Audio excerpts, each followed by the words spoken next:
అట్లాగే జావలోకి కొంచెం బాదం పప్పులు కట్ చేస్తున్నాను. మంచిగా బాదం పప్పులు వీలైనంత వరకు ఎనర్జీ ఫుడ్ ఇవ్వడానికి ట్రై చేస్తున్నాను, తొందరగా కోలుకోవాలని. సండే సాటర్డే వచ్చింది హాలిడే, రెస్ట్ తీసుకుంటారు అనుకుంటే ఫీవర్ తెచ్చుకున్నారు.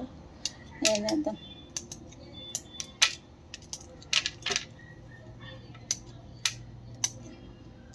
మండే కల్లా కవర్ అయిపోవాలి, తగ్గిపోవాలి.